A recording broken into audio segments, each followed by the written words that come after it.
What is going on, guys? My name is Valentine, and today I'm bringing you some gameplay from the map Villa, and of course we're playing some at Domination, as we always do. And this is some 47-1 gameplay on a map that historically I do not do always well on. It's sometimes this map's a pain in the ass for me, but I end up pulling out a 47-1, 6 caps, 9 defends. So I thought it was a pretty decent gameplay, so I thought I'd throw it up there as a backdrop for Valentine Design's Stardom Situm for Week 6. So let's get into that. Before we get into Week 6, let's do a little tally up on Week 5. I give you guys 5 players to sit and 5 players to start, and in my opinion, I got 8 out of 10 correct. One guy I told you to start was LeGarrette Blount. He ended up getting hurt in the second quarter of the game last week, so that's not necessarily my fault, but he didn't get a lot of fantasy points. I actually have on my fantasy team. He only got me 10 points, which wasn't horrid, but he was doing okay against the 49ers until he got hurt, so that kind of sucked. The one I did make a big boo-boo on was I told you guys to bench Ben Roethlisberger and ended up having a 5 TD game.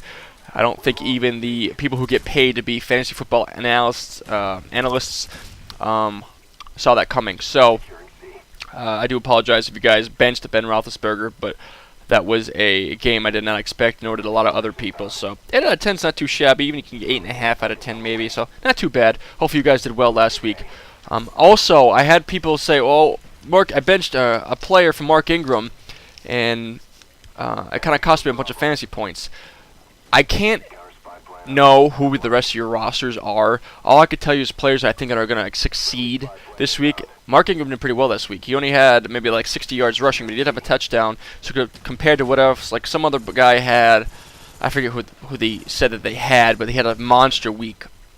If you guys have any questions about who you should start over other people, message me, leave a comment on the video, and I will get back. I will reply to it. So I can't know everybody's lineups. I could just suggest people that you should start or sit. But if you guys are in a pinch, send me a message and I will respond to it.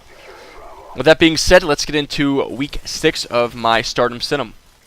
Okay, the first person you should definitely start this week is Steve Smith, wide receiver for the Carolina Panthers. They're going up against the Atlanta Falcons, who are the 28th ranked team as far as passing yards allowed. They're giving up almost 295 yards a game, and Steve Smith has already had 3 games this year over 150 yards receiving. So this is a no-brainer. Make sure you start Steve Smith in Week 6 versus the Falcons. The second guy you definitely want to start this week is Jeremy Maclin, wide receiver from the Philadelphia Eagles. He is going up against the Washington Redskins. The Redskins actually have a decent defense, but Maclin has had over 31 receptions the last 4 games, and he seems to be Michael Vick's #1 target as of late for whatever reason. He has multiple games where he's caught over 10 passes in one game. He should be a safe bet this week. They're going to try to stretch the Redskins' defense. They have a lot of weapons on the Eagles, so be leery of that. It could be Deshaun Jackson's day, or even Jason Avant if you guys have him. You might want to start him as well. But Jeremy Maclin should be able to put up some good numbers for you this week against the Redskins. Third guy you definitely want to start this week is Mike Wallace, wide receiver from Pittsburgh Steelers. They're going up against the Jacksonville Jaguars, and that's a no-brainer there. He had 10 receptions for 159 yards last week and a touchdown. He's having a great season. He's definitely the best receiver in Pittsburgh. Please start him this week.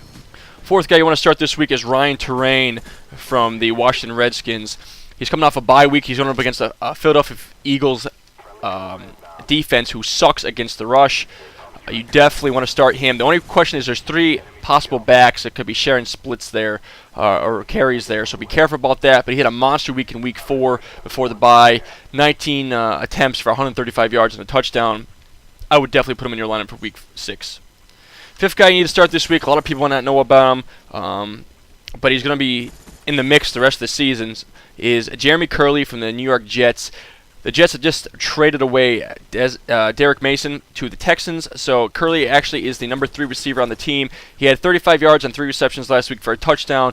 You may or may not want to start him this week just because of the fact that he doesn't have a long track record. He is a rookie, but I think it'd be definitely worth a try this week to start him, especially with a lot of in deeper leagues that are, if your team's suffering from bye weeks and your players are down, definitely pick him up. He's probably available in 98% of the fantasy football leagues. Pick him up as a spot start if you need him, and keep him the rest of the season depending on how he produces the next couple weeks. Okay, on to the first person I think you should definitely bench no matter what this week, and that is Matt Schaub of the Houston Texans. He is going up against the Baltimore Ravens defense, And I don't even think I even need to elaborate on this. The Ravens are animals. They're going to eat him alive. He may end up passing for a lot of yards, but he's probably going to have 2-3 interceptions is my guess. So I would definitely, if you have another applicable choice at quarterback, I would definitely bench him for this week. The second guy you should definitely sit this week is wide receiver Brandon Marshall of the Miami Dolphins. He's going up against a New York Jets defense. He's going to be covered mostly by Darrelle Revis. So he's going to be on Revis Island. They have a clusterfuck of a setup over there at QB in Miami. Just don't even touch him with a 10-foot pole. He's going to be worthless this week. The third guy I'm going to tell you to stay away from this week, and this might change before game day, so don't hold me to this one, but I want you to stay away from him as of right now if you have better options. It's BenGarvis Green-Ellis. He came off a monster week last week, rushing for over 100 yards. However, he missed practice on Thursday. He had limited carries on Wednesday, and he's going up against the #1 rush defense in the league this year as of now, and that's the Dallas Cowboys. Even if he does play, he's not a very good start, so stay away from the law firm if you can help it. Fourth person that you want to bench this week is wide receiver Robert Meachem from the New Orleans Saints. Marcus Colston is back now, and it's obviously just sliding everybody else down the depth chart order. They're going up against the Tampa Bay Buccaneers this week, who just got their shit stomped in last week. But they have good secondary players. So I would definitely, he's not expected to do much. He only had 4 catches last week for 38 yards against the Panthers, who don't have the best secondary.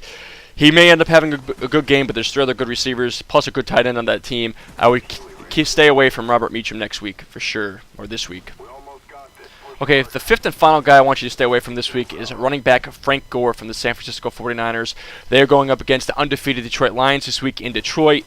Now, Gore's been running well as of late. He's got back-to-back 100-yard-plus games on the ground. He's got a couple receptions in both games as well. But he's going up against a Lions defense who are on top of their game right now.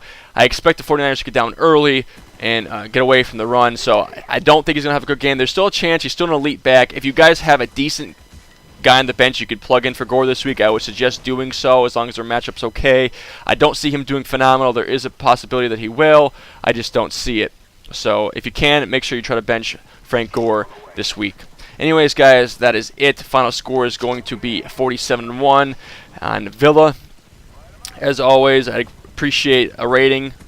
You don't need a favorite, anything. I can give 2 shits, but a like or dislike would be great, just so I know if you guys are liking this series. Anyways, guys, I'm out. Peace.